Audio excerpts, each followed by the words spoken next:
பனையூர் தாவேக அலுவலகத்தில் கட்சி நிர்வாகிகள் மற்றும் பவுன்சர்களிடையே கடுமையான தள்ளுமுள்ளு ஏற்பட்டதால் பரபரப்பு நிலவியது. தமிழக வெற்றிக் கழகத்தின் 3ஆம் ஆண்டு தொடக்க விழா அக்கட்சியின் தலைவர் விஜய் தலைமையில் நடைபெற்றது. பனையூர் தாவேக அலுவலகத்தில் நடைபெற்ற விழாவில் அடையாள அட்டையுடன் வந்த நிர்வாகிகளுக்கு மட்டுமே அனுமதி வழங்கப்பட்டது.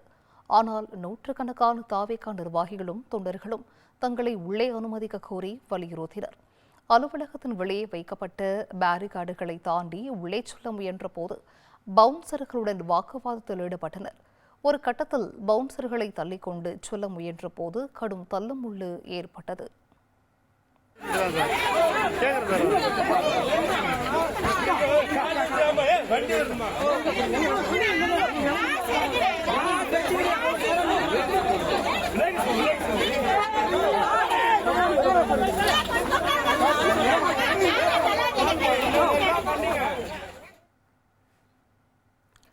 விஜயை பார்க்க வேண்டும் என்பதற்காக அனுமதியை மீறி தாவேக அலுவலகத்திற்கு செல்ல முயன்ற தொண்டர்களால் பதற்றமான சூழல் காணப்பட்டது.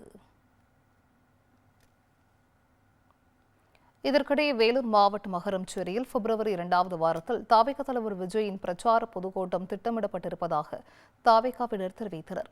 இதற்கான முன்னேற்பாட்டு பணிகள் துவங்கியிருக்கும் நிலையில் பிரச்சாரம் நடைபெறவுள்ள இடத்தில் காவல்துறையினர் ஆய்வு மேற்கொண்டு வருகின்றனர்.